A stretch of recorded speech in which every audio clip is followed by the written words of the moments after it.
Hello बच्चों, क्या हाल चाल। मैं हूं राकेश अधिकारी। आपका स्वागत है मेरे YouTube चैनल फिजिक्स अध्ययन में।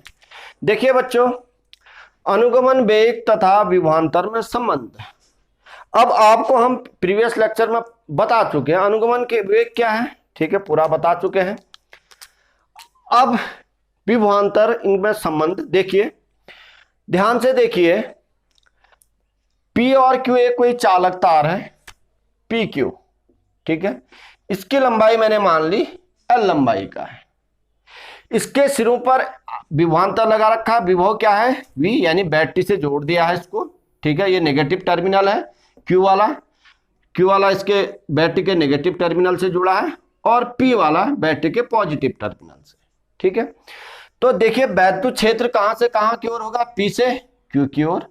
तो इलेक्ट्रॉन कहां की ओर आपके पास प्रवाहित होंगे? वैद्युत क्षेत्र की विपरीत दिशा में। पी क्यू के सिरों के बीच विभवांतर स्थापित है और वैद्युत क्षेत्र पॉजिटिव टर्मिनल से नेगेटिव टर्मिनल की, यानी वैद्युत क्षेत्र कहां से? पी से क्यू की ओर। और वैद्युत क्षेत्र पी से क्यू की ओर है तो इलेक्ट्रॉन कहां? वैद्युत क्षेत्र की विपरीत दिशा में, ठीक है। अब यहां से देखिए, वैद्युत आपके पास जो वैद्युत क्षेत्र है, वैद्युत क्षेत्र की तीव्रता, यह आपके पास जो चालक तार है इसके प्रत्येक बिंदु पर कितनी हो जाएगी? E बराबर हमारे पास कितनी हो जाएगी? V upon L। ये फॉर्मूला हम पहले कर चुके हैं दूसरे चैप्टर में, ठीक है। ये हो जाएगा। अब देखिए, यह वैद्युत क्षेत्र प्रत्येक इलेक्ट्रॉन पर क्या लगाएगा? एक फोर्स लगाएगा, ठीक है। तो वो फोर्स की वैल्यू कितनी होगी? देखिए वो F बराबर आपके पास कितना हो जाएगा? F वेक्टर बराबर माइनस E इंटू E। अब देखिए, अगर ये अब प्रत्येक इलेक्ट्रॉन पे इतना फोर्स लग रहा है, इस इलेक्ट्रॉन पे, इस इलेक्ट्रॉन पे, हर इलेक्ट्रॉन पे क्या है? E इंटू E कितना इतना क्या लग रहा है? फोर्स लग रहा है, ठीक है।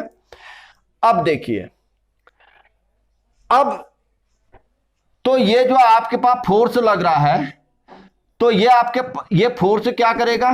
प्रत्येक इलेक्ट्रॉन को क्या करेगा? त्वरित करेगा। त्वरित करेगा तो इसका मतलब इसमें त्वरण उत्पन्न होगा। माना प्रत्येक इलेक्ट्रॉन का द्रव्यमान क्या है? m है। माना प्रत्येक इलेक्ट्रॉन का द्रव्यमान m है, तब बल F द्वारा, बल F बराबर पूरा लिख दीजिए, F बराबर E द्वारा प्रत्येक इलेक्ट्रॉन पर उत्पन्न त्वरण A बराबर हमारे पास क्या होता है? F अपॉन, हमें देखिए F बराबर हमारे पास क्या होता है? M इंटू ए। M जो है मास ऑफ इलेक्ट्रॉन है, ठीक है। यहां से A बराबर क्या हो जाएगा? F upon M। लेकिन F हमारे पास कितना है बच्चे? Minus E upon M। ये देखिए, अब चलिए, प्रारंभ में जब बैटरी लगी नहीं है, ठीक है, तब आपके पास इलेक्ट्रॉन का वेग कितना होगा? 0। और अंतिम में जब यहां से इलेक्ट्रॉन यहां से यहां की ओर प्रवेश कर रहा है, ठीक है, सॉरी, यहां से यहां की ओर प्रवेश कर रहा है, तब इसमें आपके पास अनुगमन वेग, अंतिम वेग क्या होगा इसका? Vd, ठीक है। अनुगमन वेग को किससे प्रदर्शित करते हैं? V सफिक्स D से। प्रारंभ में इलेक्ट्रॉन का वेग 0 होगा या 0 होता है, तथा इलेक्ट्रॉन का अंतिम वेग क्या? Vd होता है, ठीक है। अनुगमन वेग जब वो गति करने लग गया, ठीक है, जैसे बैटरी लगाई वैसे क्या करने लग जाएगा? वो गति करने लग जाएगा। गति करने लग जाएगा तो उस वेग को हम क्या कहते हैं? इलेक्ट्रॉन के अगर उस वेग को क्या कहते हैं? अनुगमन वेग। चलिए, गति के प्रथम समीकरण से, गति के प्रथम समीकरण से। देखिए v बराबर क्या होता है, u प्लस ए टी। अब v की जगह अंतिम वेग क्या है हमारे पास, यहाँ v सफिक्स डी, u प्रारंभिक वेग कितना है 0, a और t क्या होता है यहाँ रिलैक्सेशन टाइम, ठीक है, श्रांति काल, ठीक है।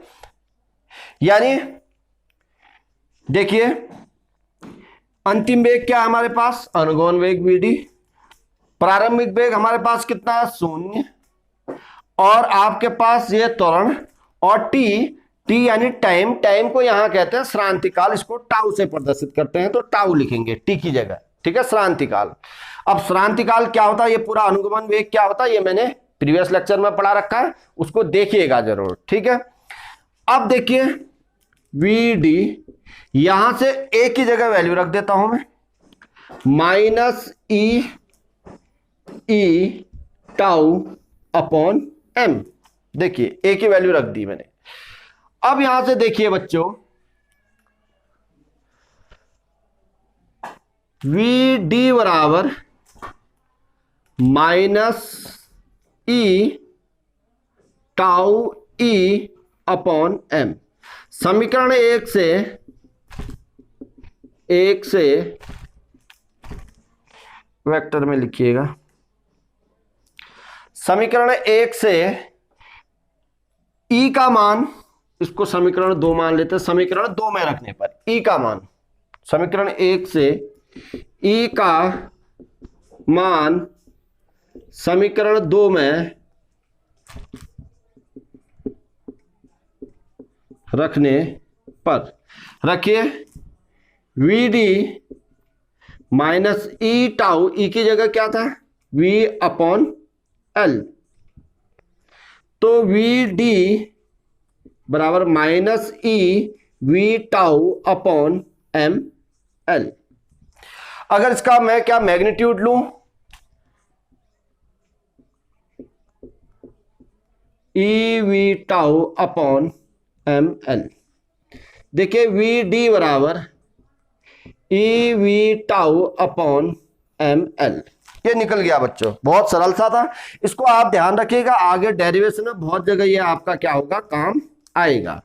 देखिए vd क्या है, अनुगमन वेग है यानी इलेक्ट्रॉन का वेग है, ई क्या है चार्ज ऑफ इलेक्ट्रॉन है, v क्या है यानी तार के बीच में जो हमने विभवांतर स्थापित किया है ये विभवांतर है, टाउ क्या है श्रांति काल है, m क्या है मास ऑफ इलेक्ट्रॉन है, l क्या है ये चालक तार की लंबाई है।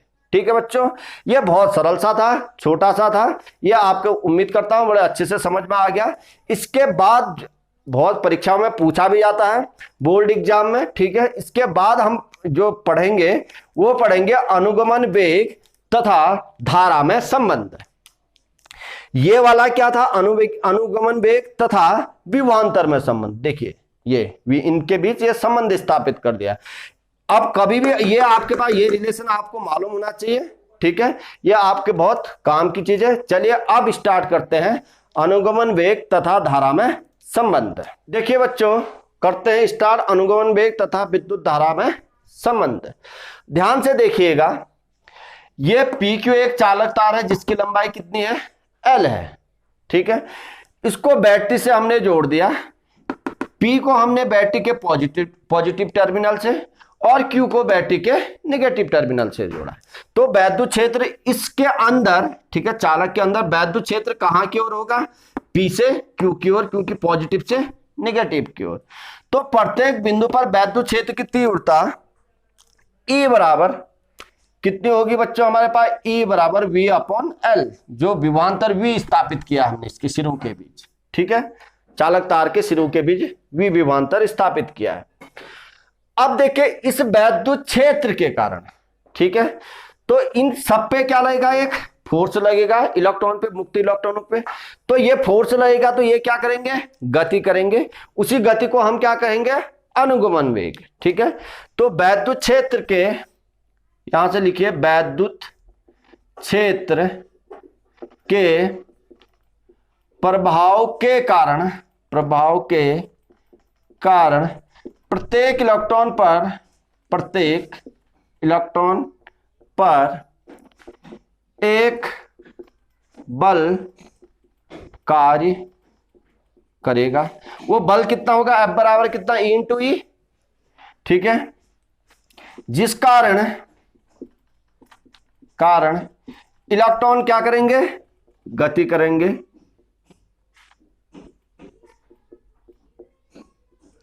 इलेक्ट्रॉन गति करेंगे। माना इलेक्ट्रॉन का अनुगमन वेग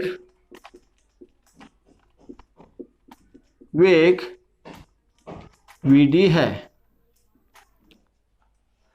हम ये कहते हैं, माना t सेकेंड में क्या हो रहा है, q आवेश प्रवाहित हो रहा है, तब उत्पन्न धारा, तब तार में उत्पन्न धारा क्या हो जाएगी, t सेकेंड में टोटल आवेश कितना, q आवेश प्रवाहित हो रहा है। t सेकेंड में यहां से आवेश यानी इलेक्ट्रॉन यहां की ओर आ रहे हैं। माना t सेकेंड में q कूलाम आवेश प्रवाहित हो रहा है। ध्यान से देखिएगा, बहुत इजी है। तब तार में उत्पन्न धारा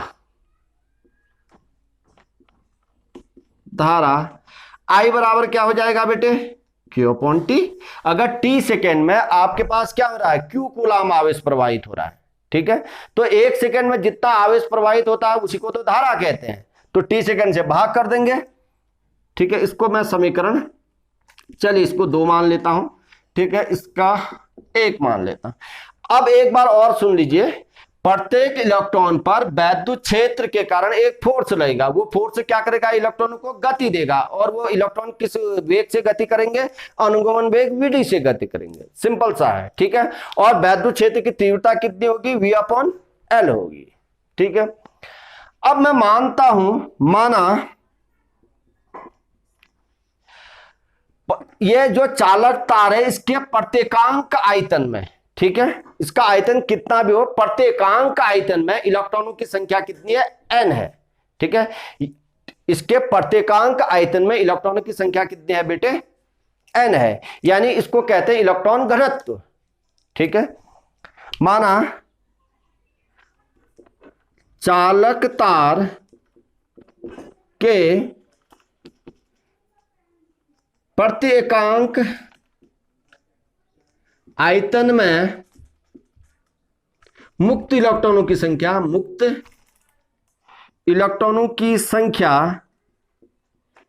n है, ठीक है, n है। और इसका अनुगमन वेग क्या है, vd, और प्रत्येकांक आयतन में, इसको थोड़ा सा समझिएगा, ठीक है। माना आपके पास हमने कहा किसी का आपके पास वॉल्यूम पूरा 10, ठीक है, सेंटीमीटर क्यूब है, और प्रत्येकांक आयतन में मतलब 1 सेंटीमीटर क्यूब में 100 इलेक्ट्रॉन रहते हैं, तो इतने में पूरे में कितने रह जाएंगे, 100 गुणा 10, ठीक है, इतने इलेक्ट्रॉनों की संख्या हो जाएगी। प्रत्येकांक आयतन में कितने इलेक्ट्रॉन है, 100 इलेक्ट्रॉन है, तो 10 सेंटीमीटर क्यूब में कितने है, यानी आपके पास 1 सेंटीमीटर क्यूब में कितने हैं, आपके पास 100 इलेक्ट्रॉन है, तो 10 सेंटीमीटर क्यूब में कितने हो जाएंगे, 100 गुणा 10, 1000 इलेक्ट्रॉन हो जाएंगे, ठीक है। तो अब देखिए,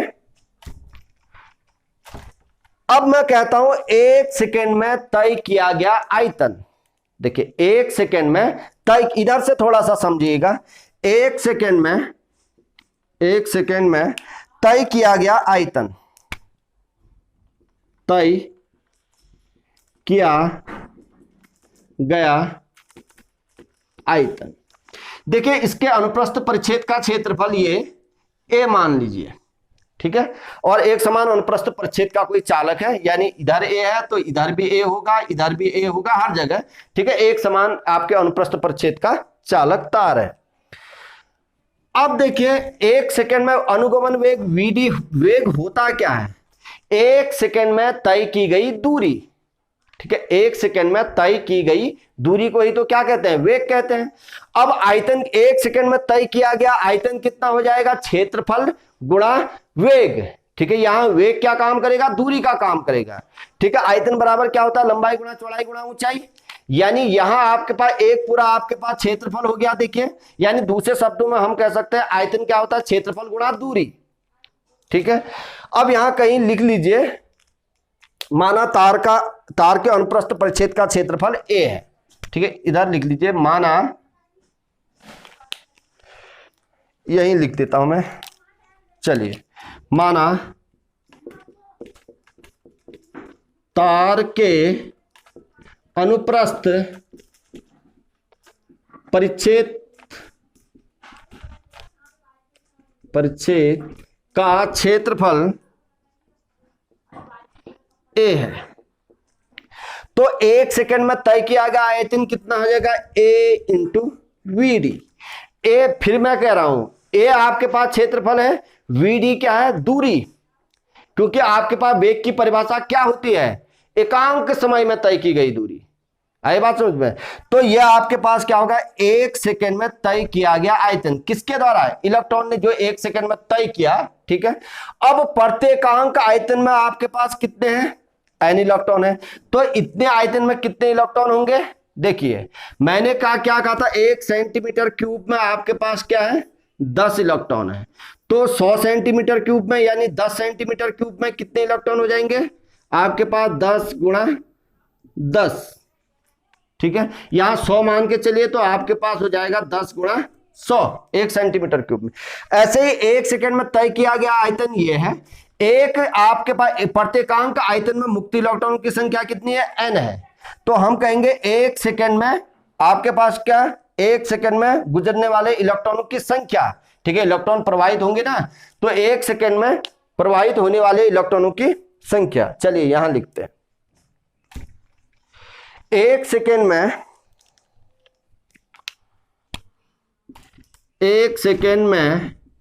प्रवाहित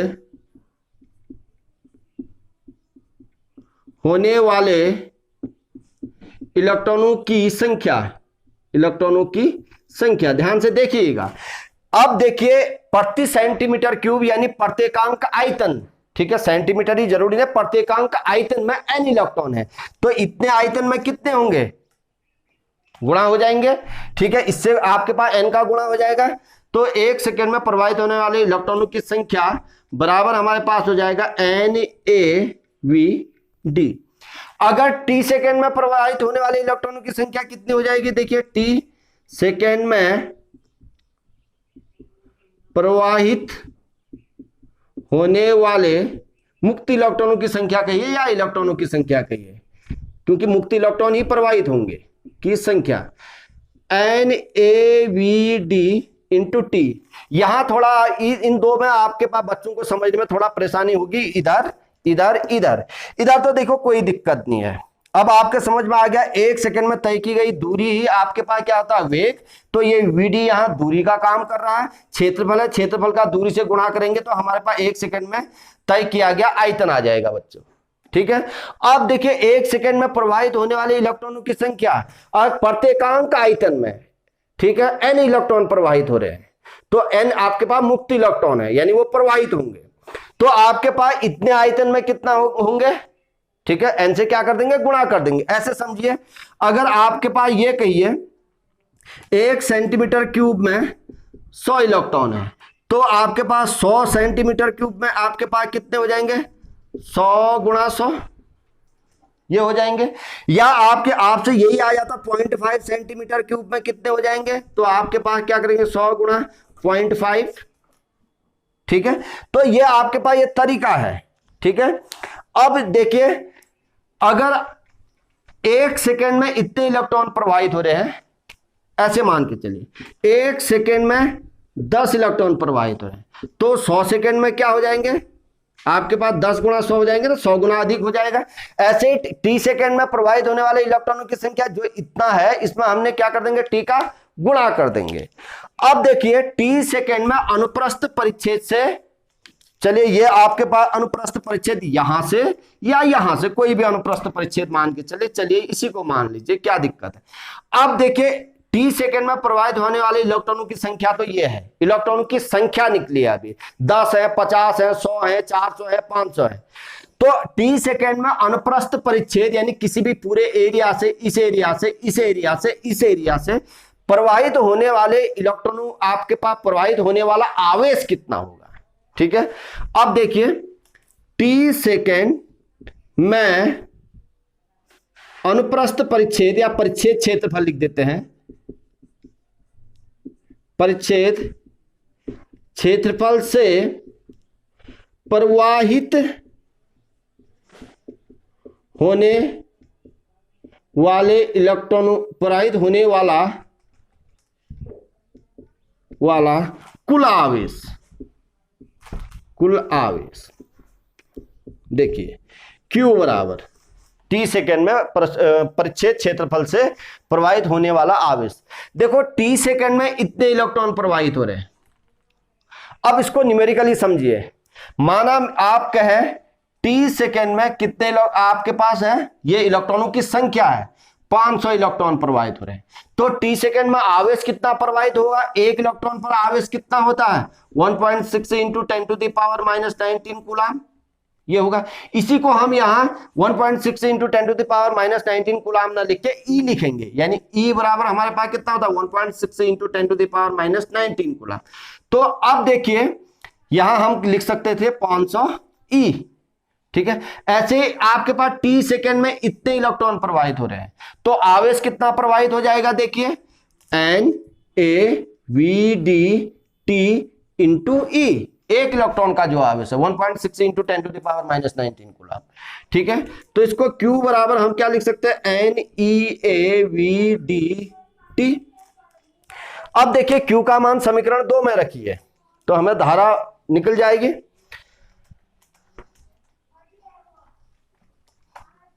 Q का मान समीकरण 2 पे रखने पर, ठीक है, Q का